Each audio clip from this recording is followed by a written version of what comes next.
నమస్కారం. ఈరోజు మనం ఒకే ఒక్క ప్రశ్నతో ఈ విశ్లేషణను మొదలుపెడదాం. ఇది కేవలం డబ్బుకు సంబంధించిన ప్రశ్న కాదు. అసలు సంపద అంటే ఏంటి, జీవితమంటే ఏంటి అని మనల్ని మనం ప్రశ్నించుకునేలా చేసే ఒక ముఖ్యమైన ప్రశ్న. ఒక్కసారి ఊహించుకోండి, 60 ఏళ్ళొచ్చాయి, బ్యాంక్ అకౌంట్లో 20 కోట్లున్నాయి. వావ్! కానీ ఆ డబ్బు సంపాదించే పరుగులో జీవితాన్ని జీవించడం మర్చిపోతే?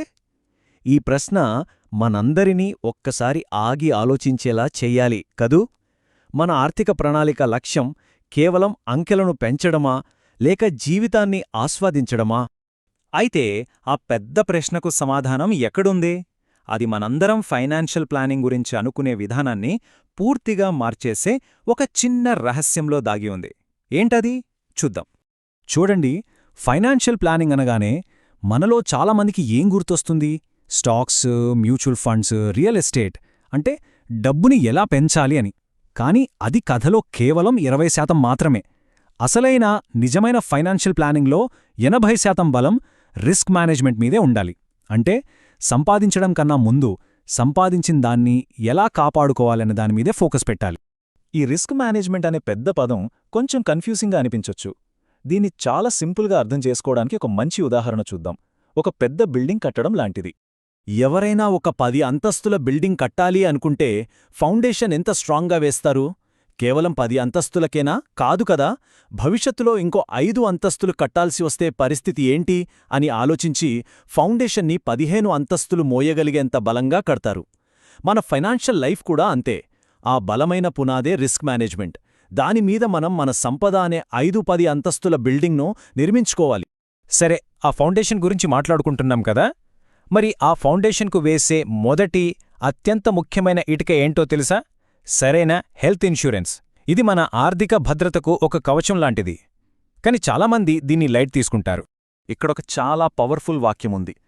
ఆరోగ్య బీమా అవసరం లేనప్పుడే దాన్ని కొనాలి.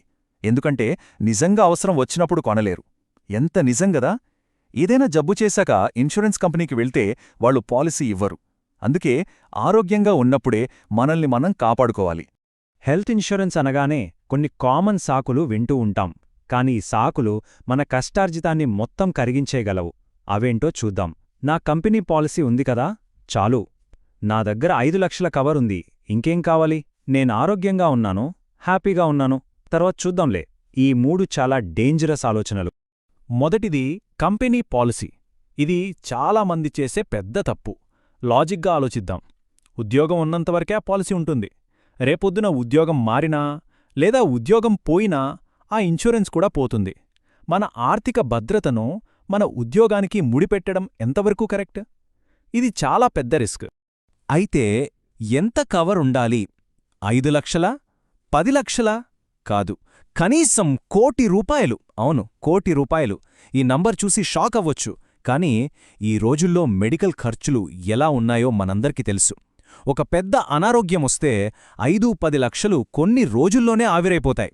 అందుకే మన ఫౌండేషన్ నిజంగా బలంగా ఉండాలంటే కనీసం 50 లక్షల నుంచి ₹1,00,00,000 కవరేజ్ అనేది ఇప్పుడు తప్పనిసరి. సరే, హెల్త్ రిస్క్ను కవర్ చేశాం. మన ఫౌండేషన్లో మరో ముఖ్యమైన భాగం మన ఆస్తికి సంబంధించిన రిస్క్. ఇది కూడా చాలామంది సరిగ్గా అర్థం చేసుకోని విషయం. ఒకవేళ మనకి అనుకోనిది ఏదైనా జరిగితే మనం కష్టపడి సంపాదించిన డబ్బు ఎవరికెళ్తుంది? నామినీ పేరు రాసేశాం గదా, వాళ్లకే వెళ్తుంది అనుకుంటున్నారా? అయితే ఇక్కడే ఒక పెద్ద ట్విస్ట్ ఉంది. ఇక్కడున్న తేడాని జాగ్రత్తగా గమనించండి. నామినీ అంటే డబ్బుకి కేవలం ఒక కేర్ టేకర్, ఒక గార్డియన్ మాత్రమే. అతను ఆ డబ్బును తీసుకుని అసలైన హక్కుదారులైన చట్టపరమైన వారసులకు అప్పగించాలి. అంతేకాని నామినీ ఆ డబ్బుకు ఓనర్ కాదు. అసలైన ఓనర్ చట్టపరమైన వారసులే. ఈ ఒక్క చిన్న పాయింట్ తెలియకపోవడం వల్ల ఎన్నో కుటుంబాల్లో అనవసరమైన గొడవలు, కోర్టు కేసులు నడుస్తున్నాయి. మరి దీనికి పరిష్కారమేంటి? చాలా సింపుల్. నామినీ అనేది ఫైనల్ కాదు. వీలునామా అంటే విల్ మాత్రమే ఫైనల్. మనం సంపాదించిన డబ్బు ఎవరికి చెందాలి అని మనం స్పష్టంగా ఒక వీలునామాలో రాస్తే చట్టం కూడా దాన్నే గౌరవిస్తుంది. నామినీ కాదు, విల్ మాత్రమే అంతిమ నిర్ణయం. ఓకే, ఇప్పటిదాకా మన ఫ్యూచర్ని ఎలా సేఫ్గార్డ్ చేసుకోవాలో చూశాం. ఫౌండేషన్ స్ట్రాంగ్గా వేశాం. ఇప్పుడు వర్తమానం గురించి మాట్లాడదాం. బతకడం గురించి మాట్లాడదాం. ఇది చాలామంది స్కిప్ చేసే చాప్టర్, వెకేషన్. ఈ పదం వినగానే చాలామందికి గుర్తొచ్చేది ఖర్చు. కానీ ఒక్కసారి ఆలోచిద్దాం, వెకేషన్ అనేది నిజంగా ఒక ఖర్చా, లేక మన జీవితానికి అత్యవసరమా?